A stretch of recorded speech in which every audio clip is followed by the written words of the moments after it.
예, 같이 한번 합독할까요? 시작. 여호와께서 이르시되 나의 영이 영원히 사람과 함께하지 아니하리니 이는 그들의 욕심이 됨이라.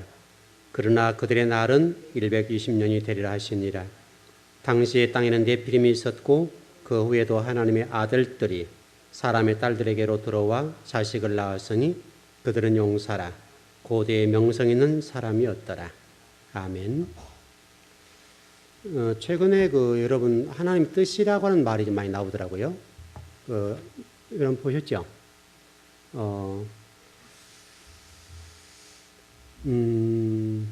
우리 같은 교단의 장로님이시고 또 이번에 총리로 후보도 지명이 되셔서 이제 검증 과정이 있는데 이제 그분이 말씀하셨던 내용 가운데 하나님 뜻이라고 하는 부분들이 여러 가지 일제 식민지 이런 문제랄지 또 세월호 사건이랄지 이런 것들이 아버지 뜻이다 이런 얘기가 나와서 교계 신학자들과 많은 사람들이 이 부분에 대해서 뭔 소리 하고 있느냐 이제 이렇게 얘기 나오고 있고 또 그래서 어떤 그 신학자들께서 하나님 뜻이 뭐다라고 하는 것들을 정의해 놓은 것들 좀 제가 많이 읽어봤습니다. 근데 제가 그분들 글이나 저분들 글이나 다 읽어봤는데 읽어보면 생각이 뭐냐면 조금 하나님의 뜻이라는 부분이 좀 편향적이다. 신학자들이시고 우리 교계의 어른들이셨는데 신학계 거두 정도 되신 분들이 하나님 뜻이라고 하는 것이 뭐다라고 이렇게 정의를 내려놨는데 좀 너무나 좀 편향적으로 좀 정의를 내려놓고 또 그리고 그 후보자 얘기한 부분에 대해서 이렇게 반박하는 글들이 주로 있는데 좀 너무나 조금 편협적인 글들이 많았다라고 제가 보았거든요. 여러분에게 질문을 드리자면 하나님 뜻이 뭐죠? 우리가 이런 질문이 나왔을 때 답을 해야 할 거 아니에요? 분명히 어쨌든 그 장로님이시죠. 장로님이신데 장로님이 하나님 뜻이다라고 얘기했던 것들이 이제 우리가 들려지고 있는 건데 그러면 여러분이 생각하는 하나님 뜻이 뭐죠? 성경적으로. 신학자들이 가난한 자와 함께하는 것이 하나님 뜻이다. 이렇게 나오는 것도 있고 여러 가지 얘기를 하셨더라고요. 그럼 하나님의 뜻이 성경적으로 뭐죠? 하나님 뜻이 뭐죠?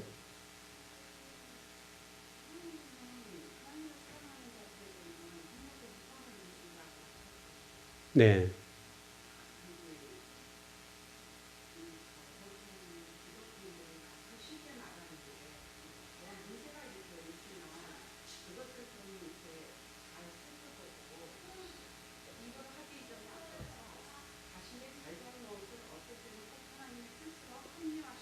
그렇습니다. 그렇습니다.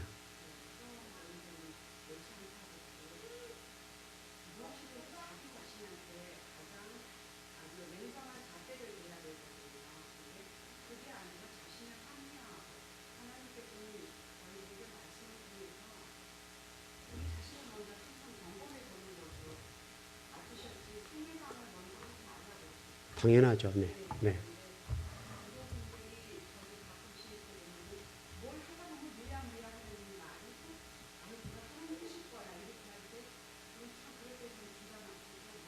그렇죠. 그렇습니다.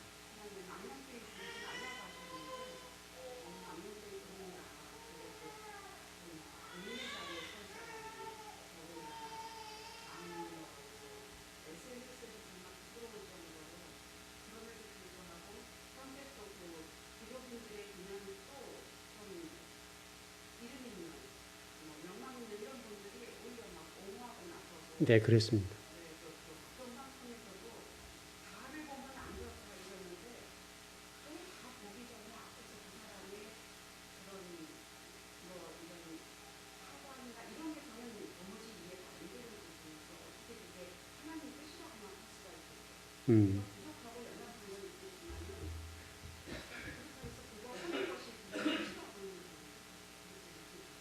네네.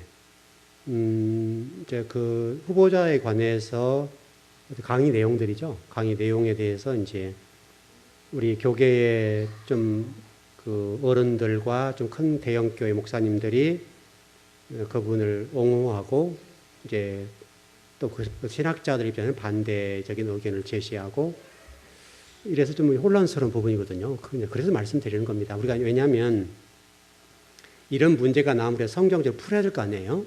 풀고 성경은 도대체 하나님 뜻이 뭔지에 관해서 우리가 알고 넘어가야 될 거 아니에요. 그래서 한번 성경을 찾아보시죠. 데살로니가전서 4장을 보시죠.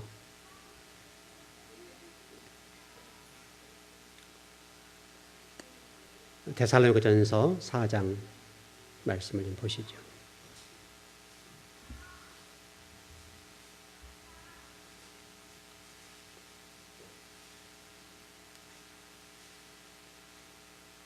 예, 3절 말씀부터 좀 보시죠. 3절에서 좀 더 읽었으면 좋겠는데 뭐 공부를 해야 되니까 짧게만 좀 보죠. 6절까지만 보실까요? 자, 시작. 하나님의 뜻은 이것이니 너희의 거룩함이라 곧 음란을 버리고 각각 거룩함과 존귀함으로 자기 안에 대할 줄을 알고 하나님 모르는 이방인과 같이 세격을 따르지 말고 이 일의 분수를 넘어서 형제를 해하지 말라. 이는 우리가 너에게 미리 말하고 증언한 것과 같이 이 모든 일에 주께서 신원하여 주심이라. 답은 거룩. 정리되시죠? 하나님의 뜻이 뭐냐면 결국 우리 로마서 말씀과 합력해 선을 이룬다라고 되어 있는데 때로는 우리가 이러저런 일을 만났는데 예를 들어서 뭐 세월호 사건이 하나님이 일을 하셨다. 이렇게 보면 당하는 분들 입장에서 굉장히 억울한 부분 아닙니까? 그렇게 보지 말고 우리 입장에서 그것을 합력해 선을 이룬다 보는 건데 우리는 우리 대신 죽었다. 이렇게 보면 될 거 아니에요. 그렇게 볼 거고 하나님이 그 일을 하셨다고 해보면 참 이게 어려운 문제가 발생하게 됩니다. 그러니까 어떻든 여러분 우리 지금 삶 속에 일어나고 있는 모든 일들에 관해서 합력해 선을 이루려고 하는 것인데 그 결론이 뭐냐면 거룩이다. 그게 아버지의 뜻이래요. 아버지의 뜻, 하나님의 뜻이 뭐냐면 거룩인데 우리 그 신명기 5장을 한번 보시죠. 5장 32절, 33절 한번 보시죠. 신명기 5장 32절, 33절입니다. 여러분 일전적으로 공부한 것들인데 말씀이 나와 있죠. 신명기 5장 32절, 33절입니다. 자, 시작. 그런즉 너희 하나님 여호와께서 너희에게 명령하신 대로 너희는 삼가 행하여 좌르나 우르나 치우치지 말고 너희 하나님 여호와께서 너희에게 명령하신 모든 도를 행하라. 그리하면 너희가 살 것이요 복이 너희에게 있을 것이며 너희가 차지할 땅에서 너희의 날이 길리라. 창세기 1장 1 공부했던 내용이죠. 그러니까 아버지의 뜻이 무엇이냐면 우리가 데살로니가전서 어떤 4장 3절에서는 거룩인데 거룩하려고 하면 뭐를 따라가야 돼요? 말씀 따라가야 되죠. 이해되시죠? 토라에게 하나님 말씀의 길을 따라 걸어가면서 때로는 어려움도 겪죠. 그럼에도 불구하고 좌로 우로 뒤도 보지 않고 앞을 향해 가는 건데 그러면서 어떻게 된다고요? 너희에게 명령하신 모든 도를 행하라. 그리하면 너희가 살 것이요 복이 너희에게 있을 것이며 너희가 차지할 땅에서 너희의 날이 길리라. 도를 해야 되는 도. 다시 쓰면 도가 뭐예요? 십계명이죠. 요약하면 십계명 아닙니까? 십계명을 요약해 놓은 것이 하나님의 도란 말이죠. 그럼 도라고 하는 말 다시 설명하면 하는 말씀이란 말이죠. 말씀의 길을 따라 걸어가면서 그 말씀을 통해서 나를 비춰봐서 내 부족한 것과 쓴뿌리를 뽑아내고 하나님의 자녀가 되도록 나를 드리는 이런 작업들, 이것을 거룩하게 되는 과정, 작업, 이렇게 볼 수가 있는 것이죠. 그래서 저와 여러분이 인생을 살아가면서 결국 저와 여러분들이 내가 거룩하니 너희도 거룩할지니라. 우리 레위기서 말씀과 같이 이 베드로전서도 마찬가지죠. 내가 거룩하니 너희도 거룩. 왜냐하면 하나님이신 하나님과 우리가 하나가 되고 대면하고 관계가 성립에 되려고 한다면 어떻게 된다고요? 내가 거룩해야 되죠. 거룩해지는 방법이 인간적으로 안 되니까 예수 그리스도 피, 십자가를 통해서 거룩해지는 것이죠.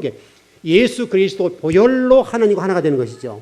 이해되시죠? 그래서 의의 옷을 입고 의의 옷을 입으니까 우리의 모든 죄들이 가려지는 것이죠. 그 의의 옷이 뭐냐면 예수 그리스도의 십자가고 그 십자가의 보혈, 그 보혈로 나를 덮으니까 이렇게 감싸니까 우리 죄들이 감춰지는 것이죠. 우리가 완벽한 사람이 없단 말이죠. 그럼에도 불구하고 우리가 지향하는 바는 뭐냐면 말씀을 부지런하게 배워서 그 배운 말씀을 통해서 우리를 찌르는 것이죠. 찔러서 내가 회개할 것과 내가 자복해야 될 것과 또 더 노력해야 될 것, 분발, 충성, 봉사, 희생할 게 뭔지를 깨닫고 알고 시대에 나에게 주신 메시지가 뭔가, 나에게 지금 메시지 주신 뭔가를 알고 깨닫고 나를 쳐서 복종시켜서 그 진리에 나를 드리는 것이죠. 그렇게 가면 우리가 시간 가면 갈수록 우리가 어떤 쓴뿌리나 또 세속적인 것들이 뽑아지는 거죠. 아까 우리 데살로니가전서 4장 3절 이하에도 그 얘기잖아요. 그래서 우리 로마서입니까? 거기 로마서 말씀 한번 보시죠. 로마서 12장입니까? 예, 12장 1절에서 4절을 3절까지만 보시죠. 3절 더 봐도 괜찮겠는데 한번 보시죠.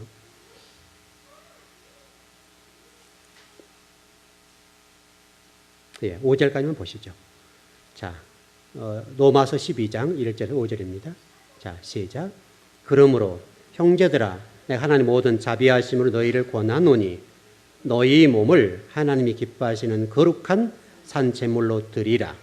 이는 너희가 드릴 영적 예배니라.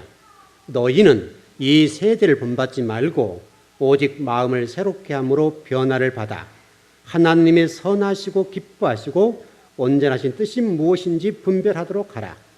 내게 주신 은혜로 말미암아 너희 각 사람에게 말하노니 마땅히 생각할 그 이상의 생각을 품지 말고 오직 하나님께서 각 사람에게 나누어 주신 믿음의 분량대로 지혜롭게 생각하라. 우리가 한 몸에 많은 지체를 가졌으나 모든 지체 같은 기능을 가진 것이 아니니 이와 같이 우리 많은 사람이 그리스도 안에서 한 몸이 되어 서로 지체가 되었느니라. 자, 오늘 정리 보면 도의 초보를 벗어나라 그 말이죠. 우리 히브리서 말씀과 같이 도의 초보를 벗어나서 장성한 분량에 이르고, 우리 히브리서 말씀 보게 되면 네가 누구에게 말씀을 배웠느냐, 네가 지금 말씀을 누구에게 배웠기에 지금까지 전병을 빨고 있고 가르침을 당하고 있어. 네가 그 정도 신앙생활을 했으면 가르칠 정도 되고 완전한 데 이르고 너가 지금 장성한 분량에 이르야 될 것 아니니 하면서 말씀한 게 내용이 로마 12장이죠. 너희 몸을 하나님이 기뻐하시는 거룩한 산 제물로 드리라. 제물이라는 거, 우리가 하나님 제단에 나를 드려버리는 거예요. 산 제물이 훨씬 어려워요. 제물이 죽어버리면 한 번이면 끝나죠. 고통 당하면 끝나는 건데 산 제물은 매일 나를 쳐야 돼요. 매일 나를 쳐서 제단에 드려줘야 돼요. 얼마나 고통스러우냐고요. 이는 너희가 드릴 영적, 그게 예배라는 거예요. 그 예배인데 그러면서 뭐라고 설명하냐면 너희는 이 세대를 본받지 말라. 그래도 있죠. 아까 우리 데살로니가전서에서 말씀한 것처럼 이 세대를 본받지 말고 오직 마음을 새롭게 함으로 변화를 받아 하나님의 선하시고 기뻐하시고 온전한 뜻이 무엇인지 분별하도록 하라. 여러분과 제가 지금 이 거룩을 향해서 가는 거예요. 지금 이 거룩을 향해서 가는 건데, 거룩을 향해서 가기 위해서 저와 여러분들이 이 땅에 살아가는데, 이 땅에 살아갈 때 매일매일 삶 속에 뭐 해야 되는가 하면 산 제물이어서 드리는 거예요.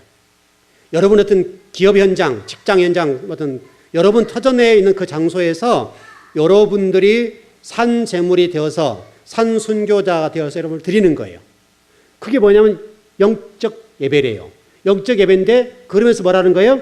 너희 이 세상 풍조 따르지 말고 오직 마음을 새롭게 해서 변화를 받아서 하나님의 선하시고 기뻐하신 온전한 뜻이 무엇인지를 분별해야 된다. 여러분, 이게 거룩인 거예요. 거룩. 이것이 아버지의 뜻이라고 볼 수가 있겠죠. 저와 여러분을 지금 하나님이 뭐하기 위해서 하냐면 하나님이 친백성 삼으시려고 하는 건데, 친백성을 삼으시려고 하면 어떻게 돼요? 날마다 우리를 채하지. 말씀으로 우리를 날마다 채가지고 그 말씀 안에서 우리가 세대를 본받지 말고 날마다 우리를 새롭게 해서 산 제물로 하나님 전에 드리는 거예요. 이 훈련을 하는 거예요. 지금 그렇게 함으로 인해서 우리의 쓴뿌리 뽑아지게 되고 죄악적인 부분이 하나하나 정리가 되어 갈 수가 있는 것이죠. 그러니까 여러분 하나님 뜻이라고 하는 것이 예를 들어서 뭐 일제 뭐 식민지 이것이 하나님 뜻이다. 이런 쪽의 어떤 얘기나 또 어떤 분들 얘기는 가난한 자와 병든 자 함께하는 것이 아버지 뜻이다라고 얘기하는데 그런 부분이 있긴 있죠. 그러나 그것은 편협적인 거예요. 여러분 고아와 과부만 함께하면 안 되죠. 병든 자도 함께해야 될 것이고 부자에도 함께해야 되는 것이죠. 하나님 공의죠. 공의이기 때문에 우리는 너무나 좀 이렇게 좀 그 편협하게 얘기를 하는 건데 고아와 과부 함께 해야 되겠지만은 그러나 부자인 사람들을 하나님이 저주한 건 아니죠. 그 물질을 잘못 사용하기 때문에 그렇지 그 물질을 바르게 사용하는 부자들은 괜찮지 않습니까? 여러분 이해되시죠? 공의라고 하는 것은 부자에게는 가난한 거 똑같다 이 말이죠. 잣대가. 그러니까 하나님의 뜻이라고 하는 것이 고아와 과부와 가난해서 함께하는 것이 아버지 뜻이죠. 라고만 얘기하면 안 된다. 신학자들이 지금 그런 얘기를 해서 왜 우리나라 이 정도의 실력 있는 신학자들이 저런 얘기를 하셨을까라고 하는 것을 좀 생각해 보는 거죠. 여러분 그 로마서 12장으로 금방 읽었습니다만 11장의 내용들을 보게 되면 우리 하나님에 관해서 설명하는 부분들이 나오는데 하나님이 예를 들어서 뭐죠? 그 모든 만물을 절대 주권으로 다스리고 계신다라고 되어 있단 말이죠. 모든 절대 주권. 이 절대 주권이라는 관점에 보게니까 이 세상에 이루어지는 모든 일들은 아버지 주권으로 이루어진다 이런 얘기죠. 이제 그런 논리를 보게 되면 식민지 문제도 하나님 뜻에 의해서 이루어진 것은 사실이겠지만은 그러나 이것을 벌코프라고 하는 신학자는 이런 얘기를 해놨어요. 이것은 하나님의 선하신 뜻으로 풀기보다는 허용적인 것이다. 허용적. 무슨 얘기냐면 예를 들어서 여러분과 저에게 고난을 주셨어요. 아버지가 저와 여러분에게 고난을 주신 것이 뜻이 아니라고 그랬죠. 아버지 본심이 아니라고 그랬잖아요. 아닌데도 불구하고 우리가 그 고난과 어려움을 주시는 목적이 뭐예요? 이유가 뭐예요? 우리를 거룩하게 만들기 위해서. 그러니까 때로는 우리가 상처도 당할 수 있고 실패할 수도 있고 아플 수도 있고 때로는 물질적인 손실을 당할 수 있고 때로는 시험 들 수 있죠. 여러분 그렇지 않습니까? 시험에 들 수 있고 때로는 사람과 관계 속에서 어려운 일을 겪을 수가 있겠는데 이 어려움을 가지고 뭐 하기 위해서 그런 거예요? 우리를 거룩하게 만드는 거. 다시 설명하면 더 단단하게 만드는 거. 우리를 단단하게 만들어서 아버지 기뻐하신 뜻을 이루어가도록 하는 것이 아버지 생각이라고요. 근데 우리는 대부분 이런 것들 어떻게 생각해요? 잘못 이해한다고요. 제가 평신도 사역할 때 교회에서 좀 일을 하는데 뭐 교회 성도들이 별 사람 많잖아요. 그러니까 뭐 그때 말에 제가 88할 때 아닙니까? 20대 후반이니까 피가 끓는 나이니까 혈기도 있을 것이고 또 생각도 있을 것이고 그런 나이이기 때문에 어떤 성도들의 그 모순적인 그 신앙과 좀 이렇게 매치가 되지 않거나 어떤 직분에 걸맞지 않는 어떤 행동이나 말을 하는 그 내용을 보게 되면 젊은 하나님의 사람으로서 못 견디하는 부분이 있었다고요. 그래서 저녁 내처럼 잠을 못 잤어요. 그렇게 잠을 못 잤는데 밤새도록 끙끙 앓는 거예요. 도대체 하나님의 사람이 뭘까? 이런 고민하면서 잠을 못 이루고 밤새 고민하는 거예요. 그런 시간들을 굉장히 오래 보냈어요. 오래 보냈는데 오래 보내니까 몸이 그냥 뭐 빠지는데 살이 그냥 쫙 빠지는 거예요. 그냥. 완전 몰골만 남을 정도로 살이 빠지는데 그때 제가 키로수가 53kg인가 뭐 하여튼 그렇게 빠졌을 겁니다. 엄청나게 빠졌는데요. 그 갈등하는 거죠. 도대체 이게 신앙이 뭐냐? 하나님의 사람이 뭐냐에 대해서 고민하게 되는데 그 과정을 통해서 하나님 앞에 기도한 게 뭐냐면 하나님 정말 하나님을 사랑하시냐 이거죠. 왜냐하면 계속 그런 어려움을 겪으니까. 근데 지나놓고 보니까 그 과정들에 의해서 하나님은 저를 훈련시키신 거 있더라고요. 훈련을 시키니까 그 과정 속에 제가 더 단단하게 되고 그 과정 속에 제가 더 진리로 가까이 가는 그런 사람이 되어가고 있는 거예요. 당할 때는 힘들어 잠을 못 자고 굉장히 고통스럽고 너무 힘들어서 너무. 여러분 잠 못 잔 것처럼 힘든다고 아시죠? 굉장히 힘들어요. 하루 이틀은 괜찮지만은 1년 한 7개월 정도를 그랬는데요. 잠을 못 잔 거예요, 잠을. 그러니까 뭐 몸이 완전히 그냥 빠지는데 그리고 나서 하나님 은혜를 주신 게 뭐냐면 그걸 이해하기 시작하고 포용하기 시작하게 되고 제가 넓어지기 시작한 거예요. 제가 우리 교회를 섬길 때 여러분 되도록이면 성도들의 그런 얘기를 하지 않는 이유는 언젠가는 성장할 것이라고는 기대가 있기 때문에 그래요. 그러니까 누구나 그런 과정을 거쳐가기 때문에 누구나 그런 과정이 있구나. 왜냐하면 우리가 지금 현재 모습이 최종적 목적지가 아니죠. 그렇기 때문에 기다려주는데 그 기다려준다는 것이 어렵지만은 그 수많은 과정 속에서 훈련을 받으면서 성도들을 이해하고 깨닫고 알고 또 목회 한 20년 해가면서 이제 그것이 터득이 된 거죠. 이제는 그것이 제가 수용이 됐다고, 수용이. 저런 과정을 통해 하나님께서 사람 만들겠시겠지라고 하는 아버지의 생각을 가지고 바라보니까 이해가 되기 시작한 거예요. 그러니까 여러분에게 혹시라도 어떤 어려운 문제가 있다고 한다면 어려운 문제 도망가면 안 돼요. 이해되시죠? 어려운 문제가 있으면 도망가버리고 끝나는 거예요. 도망가지 말고 그 현실 속에서 버텨야 돼요. 이겨내야 돼요. 근데 대부분 성도들이 어려우면 어떻게 돼요? 도망가버려요. 피해버려요. 피하면은 그 일이 다시 와요, 안 와요? 다시 와요. 제가 여러분들에게 한번 얘기를 드렸을 거예요. 제가 자양도 목회할 때 제가 아무리 바르게 목회했다 할지라도 그 교회의 분위기나 영적 흐름이 담임 목회자 3년 6개월 목회하면 쫓아내는 교회에 있어요. 근데 제가 젊었기 때문에 제가 그때 전도사 때인데 30대 중반이니까 여러분 어떻게 했습니까? 그거 이겨내려고 하겠죠. 이겨내려고 그랬죠. 강하게 제가 그분들과 싸웠죠. 싸웠는데 어느 순간에 이제 또 어떤 이제 교회 질서적인 측면에 노예적인 측면이 걸리니까 당회장 목사님 계시죠. 또 일이 생기죠. 당회장 목사님 생기게 되니까 그런 입장 이런 입장 되다 보니 복잡해서 어떤 그거를 뭐랄까요? 피했다고 표현할 수밖에 없죠. 그냥 그 정리한 거죠. 정리를 한 건데 그렇다 해서 교회를 버린 건 아니지만 어쨌든 간에 그걸 피한 건 사실이죠. 어떤 노예 질서적인 측면에 그렇게 됐는데 근데 그것이 그때 끝나는 게 아니더라고요. 그 일이 다시 불거졌는데 그게 어디서 불거졌냐면 여기 와서 미아동 와서 다시 그 일이 불거졌는데 하나님이 반드시 그걸 짚고 넘어가는 거예요. 저를 더 훈련시키려고 하시니까 그 일을 주어서 그를 반드시 극복하도록 넘어가도록 만드시는 거예요. 그래서 그 과정을 통해서 하나님이 이렇게 하시는구나. 우리가 성경 말씀대로 뭐 이렇게 피했더니 7 귀신을 달고 들어왔더라 이런 말씀과 같이 여러분들의 아버지 거룩하신 목적을 이해하고 하나님 뜻을 이해한다고 한다면 하나님의 사람에서 어떤 어려움을 만나거나 힘든 일을 겪을 때에 피하거나 도망가거나 여기 우측으로 좌측으로 하면 안 된다고요. 그냥 뛰어넘어야 돼요. 그걸 극복하셔야 돼요. 하나님이 나를 그 과정을 통해서 하나님 사람 만들려고 그러는 건데 우리가 이걸 이해 못 해버리니까 피하는 거예요.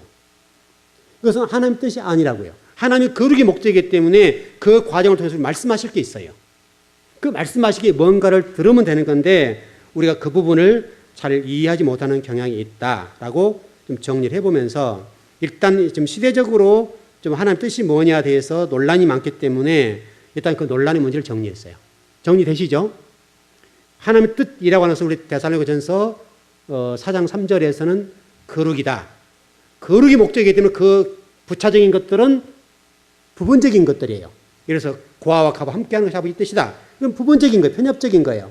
부분적인 거죠. 정말 성경적으로 얘기하는 것 하나님 뜻이 뭐냐면 거룩이에요. 거룩.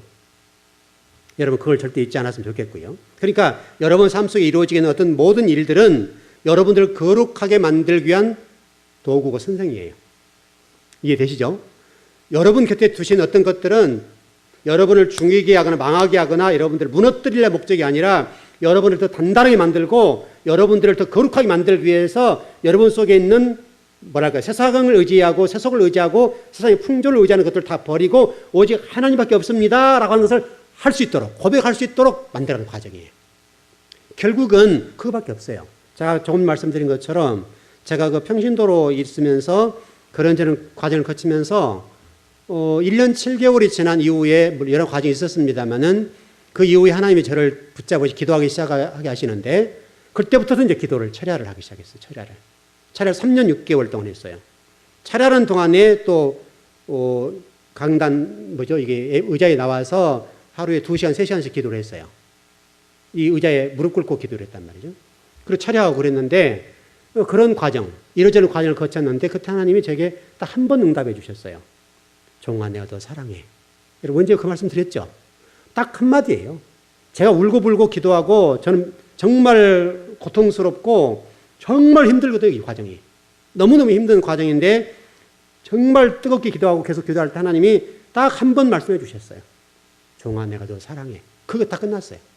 그리고 다시는 그 일에서 묻지 않았고 그냥 진리하면서 곧장 걸어가고 훈련하고 또 훈련해서 하나님의 사람이 되도록 하나님 주의 종이 되도록 저를 훈련하는데 맡겼어요. 그래서 그때부터서 철야를 시작해 3년 6개월 동안 철야를 하니까 그때부터 하나님이 신비한 은혜를 주시기도 하고 또 영적인 체험도 하게 만들고 하나님 종으로 저를 만들어가기 시작하는 작업을 하신 거예요. 여러분 그거예요, 그거. 근데 여러분이 때로 어려움을 겪게 되고 힘든 일이 있습니다만은 그것은 여러분을 죽이기 위한 목적은 아니다. 힘들게 하는 목적도 아니다. 망하게 하려는 목적도 아니다. 그 과정을 통해서 여러분들을 거룩하게 만드는 작업. 정말 여러분들이 살아있고 하나님이 사람이라고 한다면 하나님이 그렇게 하실 수밖에 없는 거예요. 하나님이 사람이 아니고 하나님이 어떤 유괴된 자, 버림받는 자라고 한다면 잘못된 길을 가고 예를 들어서 주의를 범하고 말씀을 따라가지 아니하고 내 마음대로 가는데도 불구하고 하나님 나를 방치해 주셨다. 절대 좋은 게 아니에요. 이것은 굉장히 안 좋은 거예요. 오히려 그때 와서 하나님이 나를 해초로 때려주거나 하나님 나에게 정말 멱살잡고 끌고 오는 방법이 이런 방법을 취하신 것이 여러분 살아있는 표현이지 우리가 잘못 가고 진리를 어긋나고 하는 뜻을 벗어남에도 불구하고 나는 아무렇지 않아 라고 얘기하는 것은 굉장한 저주예요. 여러분 정리되시죠? 여러분이 지금 때로는 물질적인 어려움을 겪으시고 힘든 일을 겪으시는 분들이 많은데 그것은 여러분이 살아있다는 거예요. 그 여러분이 하나님의 자녀라는 거예요. 자녀이면 여러분 당연히 하나님 훈련시킬 거 아니에요. 여러분 자녀를 여러분 학교에 공부시키는 목적이 뭐예요? 이유가 뭐예요? 얘들 입장에서는 이런 공부하기 쉬워요, 어려워요? 우리도 공부해봤지만 어렵잖아요. 말은 부모기 때문에 얘기하지만은 얘들 공부하는 것은 얘들 입장에서 어렵단 말이에요. 우리는 그쳐왔기 때문에 공부가 중요하다는 걸 알고 있지만 얘들은 그걸 모른단 말이죠. 모르기 때문에 왜 공부해야 돼? 엄마는 나를 힘들게 할지 모르는데 그래 그 과정을 거치지 않으면 좋은 사람 될 수 없으니까 훌륭한 사람이 될 수 없으니까 공부를 시키는 건데 얘들 입장에서 그건 고난이라고 힘든 거라고요. 그래 여러분 공부를 안 하면 어떻게 돼요? 성공 가능성이 상당히 희박해지죠. 그래도 우리 한국에서는 그래도 공부를 해야 성공의 길이 열리니까 여러분 공부는 쉽지 않아요. 어려워요, 여러분. 그래서 그 과정을 거치지 않으면 안 되는 거예요. 그 학생 입장에서 그 직업이죠, 그게. 그게 직업이기 때문에 공부는 반드시 해야 된다고요. 그런 것과 똑같은 거예요. 여러분과 제가 그런 측면에서 오늘 이 땅을 살아가면서 여러분이 주어진 어떤 일들에 관해서 그 부분이 여러분의 어떤 고민거리가 되지 않고 내가 살아있다는 어떤 표였으면 좋겠어요. 내가 살아있다는 거, 살아있다. 내가 하나님의 자녀다 이거예요.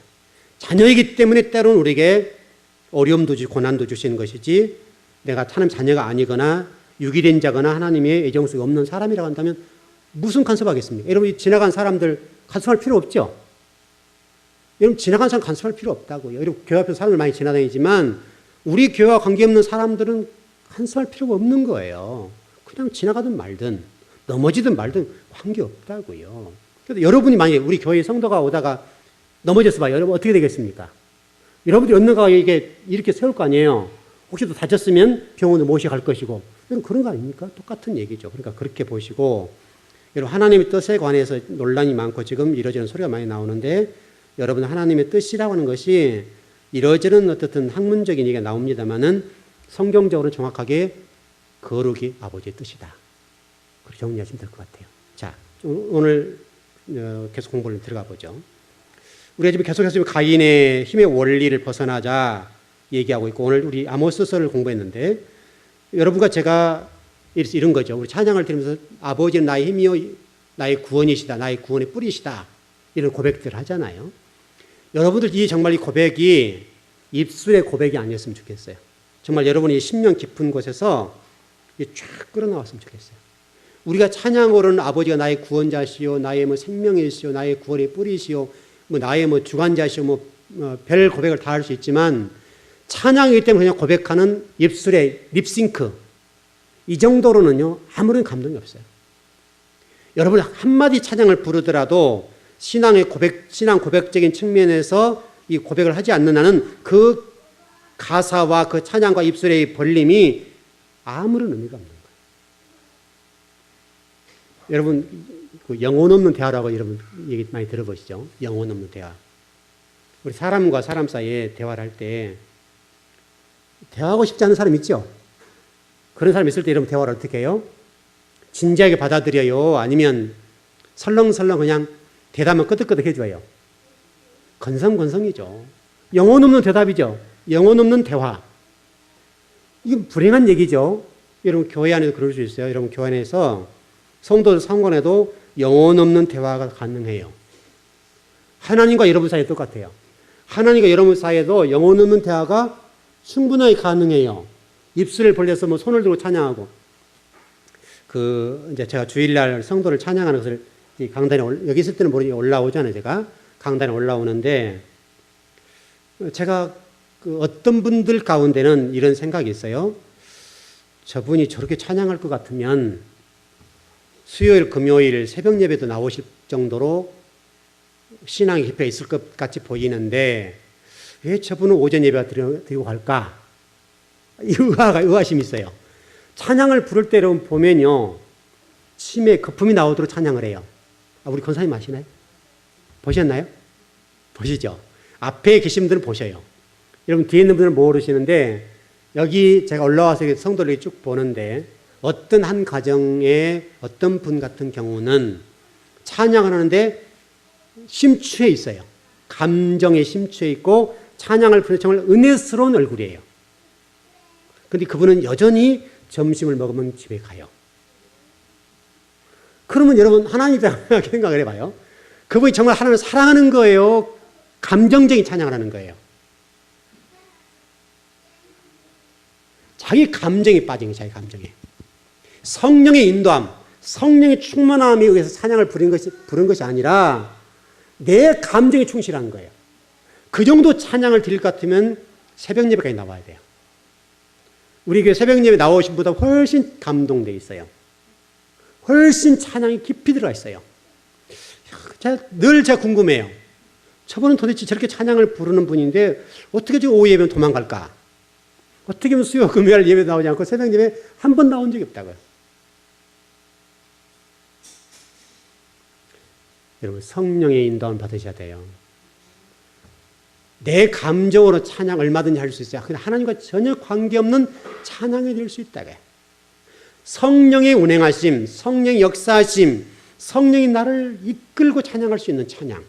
한마디 찬양을 하더라도 그런 찬양을 해야 되겠는데 내 감정에 충실하고 내 감정에 이끌는 찬양을 하니까 보면 그분한테 이렇게 헌신하시면요 다 바칠 것 같아요. 그런데 여전하게 제가 계속 지켜보는데 오전 예배 드리고 식사 딱 하고 하면 가세요. 참 희한해요.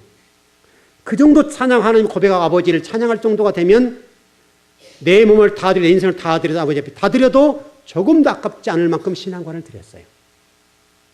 그러니까 우리가 찬양한 이 부분이 정말 성령의 이끌리심이 아니고 내 감정에 충실한 그런 찬양과 헌신, 여러분 예배 드림이라고 하는 것들은 아무것도 아닐 수 있는 거예요. 어떤 교회는요, 버커물고 쓰러져 주어야 오늘 예배 드렸구나 이런 교회도 있어요. 실질적으로 여러분 있습니다. 강단에 메시지를 전하고 찬양하고 막 뜨겁게 오르간 나오고 뭐 찬양을 하고 감동이 오고 그러는데 그때 막 성도들 가운데 거품을 쓰러지고 했을 때 우리 교회가 오늘 예배 잘 드렸구나 이렇게 한 교회들도 있다고요. 여러분 거품을 쓰러져도 관계없어요. 하나님과 관계없을 수 있어요. 내 감정에 의해서도 얼마든지 쓰러질 수 있어요. 정말 성령의 이끌리심, 성령의 인도하심, 역사하심이 있다고 한다면 그 정도 찬양하게 되면 식사 끝나고 오후 예배 드리고 주님 제가 지금까지 이렇게 신앙생활 잘못했네요. 이렇게 나와야 된다. 근데 그렇지 않아요. 여러분 첫 번째 회복해야 될 게 뭐냐면 우리가 찬양을 드림도 좋고 여러분 헌신, 충성, 봉사도 좋고 다 좋은데 하나님과 관계를 회복하셔야 돼요. 이거요. 이게 안 되면 우리의 전부를 다 드리고 내 생명을 던지고 내 재산을 다 드려도 하나님과 전혀 관계없어요. 쉽게 말하면 우리 그 믿지 않는 사람들 구제하는 거, 그 불교인들 구제하는 것도 많이 하잖아요, 선행들. 관계없어요. 그냥 좀 자랑하는 폼 잡는 경우도 있단 말이죠. 그렇게 될 수도 우리가 얼마든지 있다는 사실을 잊지 말고요. 먼저 우리가 회복해야 될 것이 있다고 한다면 하나님과의 관계예요. 하나님과의 관계가 회복되면 나머지는 풀어져요. 하나님과 관계가 회복된다고 한다면 여러분 예배 시간에 우리가 소리할 수 있나요? 사소한 일에 무너질 수 있나요? 그렇지 않죠. 정말 하나님 만나고 하나님이 우리 아버지라고 믿어진다고 한다면 두렵죠. 우리 요한계시록 예배소 지금 교회 공부하고 있는데 저와 여러분을 구원해 준 그 자체만으로 우리는 감동해야 돼요. 우리는 구원받을 만한 조건과 자격이 요만큼도 없어요. 이만큼도 하나님 앞에 거룩이 없어요. 저와 여러분의 의라고 자기 의나 더 무엇으로도 하나님 앞에 조금도 구원의 대상이 될 만큼 없어요. 오직 예수 그리스도의 의, 그 의 때문에 저와 여러분 구원받고 요한계시 22장 21장에서 이 새 예루살렘 교회를 만들겠다, 완성해 주겠다라고 말씀하시지 우리가 무슨 의가 있어서 그래서 어떤 충성하게 봉사해요. 안 그래요. 우리가 그런 거 없어요. 좀 그런 측면에서 여러분 좀 세상적인 힘을 좀 이렇게 쫙 뺐으면 좋겠어요. 그 안에 진리 말씀이 들어와서 도를 행할 수 있도록, 진리가 가르치는 길을 걸어갈 수 있도록, 그리고 도를 행해서 그 도가 완성될 수 있도록. 장성을 볼 일이라 그랬으니까 그랬으면 좋겠고요. 우리 마태복음 25장 양과 염소 비유에서 여러분 염소 비유를 보시면 여러분 잊지 마십시오. 염소가 믿지 않는 사람이 아니라는 것을 우리는 주목하셔야 돼요. 양과 염소 비유는 우리가 생각하기를 뿔난 사람이 아니라고요. 우리들이라고, 우리들. 믿는 사람인데 그 믿는 사람들 가운데 하나님께서 말씀하시기를 어떤 사람은 양을 어떤 사람은 염소로 취급해버렸다는 거예요. 그럼 염소의 기준이 뭐예요? 우리에게 맡겨진 직분의 문제. 여러분이 맡겨진 어떤 직분과 어떤 세상 속에서의 어떤 역할이라고 할까요? 이 부분에 하나님의 자녀로서의 직분에 걸맞지 않게 신앙의 연조에 걸맞지 않게 사는 그 자체가 잘못됐을 경우는 그렇게 취급해버린다고요. 여러분 어떤 염소 같은 경우는 우리 성경적으로 얘기하면 구원 받았어요? 못 받았어요? 못 받았죠, 여러분. 근데 이 사람들이 다 교회 다니는 사람들이라는 거예요, 여러분. 양과 염소라면 교회 성도들이라는 것을 잊지 않으셔야 돼요. 성도들이었는데 하나님께서는 그 성도들 가운데 어떤 사람 양으로 어떤 사람 염소로, 그래서 제가 여러분 이사야서 말씀을 통해서 그런 말씀 드렸잖아요. 교회가 뭐냐면 타작마당이다. 그래서 알고와 쭉정이를 고르는 작업하는 장소가 교회다라고 말씀을 드린 적이 있잖아요. 지금도 그런 작업을 하고 계시고요. 그런데 지금 현재 교회의 모습 가운데도 상당히 많은 부분들이 하나님 아닌 세속적인 힘의 원리가 들어와서 교회 속에 들어와서 성도 속에 그대로 들어와서 그걸 지향해 가는 거예요. 우리 가치관과 의식 구조가 하나님의 말씀과 세계관과 어떤 진리의 근거에서 살아가는 것이 아니라 세속적인 가치관과 풍조에 따라서 우리의 힘의 논리가 작동되는 거예요. 교회까지도, 우리 직분 문제까지도. 이게 문제라고요. 그리고 가인의 힘의 원리는 안 된다고 얘기하고 노아 홍수의 심판에 근거됐다고 설명하고 있는데 불구하고 현재 우리 그리스도 교회들이 여전히 가인의 힘의 원리에 의해서 따라가고 있는 거예요. 교회들이. 모든 교회가 이 힘의 원리에 의해서 지금도 작동돼요. 교회도 또 성도들도 그대로 작동돼서 돌아가는 거예요. 여러분들은 철저하게 여러분 속에 있는 그 가인의 힘의 원리를 빼십시오. 빼시는 것이 거룩해지는 거예요. 그거 빼야 돼요. 빼고 계속 빼내야 돼요. 그걸 빼내면 언젠가는 여러분이 거룩한 날이 될 거예요. 자, 우리 마태복음 22장을 한번 보시죠. 이건 한번 시간이 되는 범위 내에서 한번 읽어보시죠. 마태복음 22장 34절에서 40절입니다.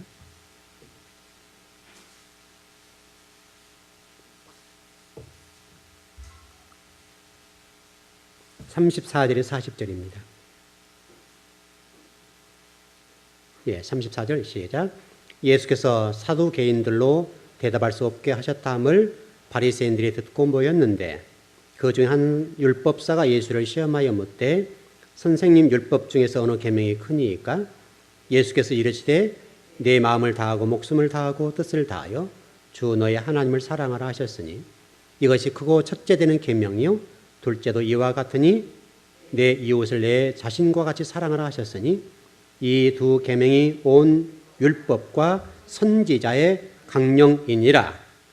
율법은 모세오경 얘기하는 것이고 선지자는 선지서 얘기하는 것. 다시 설명하면 구약 성경을 설명하는 것이죠. 여러분 잊지 마십시오. 여기 가장 큰 계명에 관해서 좀 그 사두개인들하고 바리새인과 사두개인 사이에서 좀 이런 일이 벌어졌는데 제가 전번에 조금 설명드렸었어요.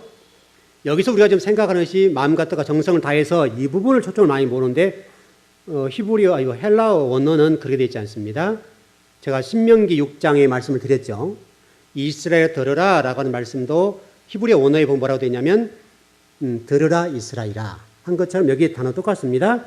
주 너의 하나님을 사랑하라 출발이에요. 첫 번째가 뭐냐면 주 너의 하나님을 사랑하라. 여기에 그 다음에 어떻게 사랑할 것이냐 방법론의 문제는 그 다음 문제 차후의 문제예요. 첫 번째가 주 너의 하나님을 사랑하라. 여러분 그게 첫 번째예요. 그러니까 우리는 마음과 뜻과 정성을 다해서 하나님을 사랑해야 된다라고 얘기하는 건데 아니에요. 하나님을 사랑하는 첫 번째예요. 그다음에 방법론적인 측면은 마음과 뜻과 정성을 다해서 사랑하는 거예요. 분명하셔야 돼요. 근데 이것은 현재 분사예요. 현재. 지금 우리가 하나님을 사랑하나 이게. 과거 지나온 거 관계없어요. 지금 내가 하나님을 어떻게 대하고 있는가 이게 중요해요. 여러분에게 한번 생각해 보세요. 나는 지금 하나님을 어떻게 사랑하고 있는가?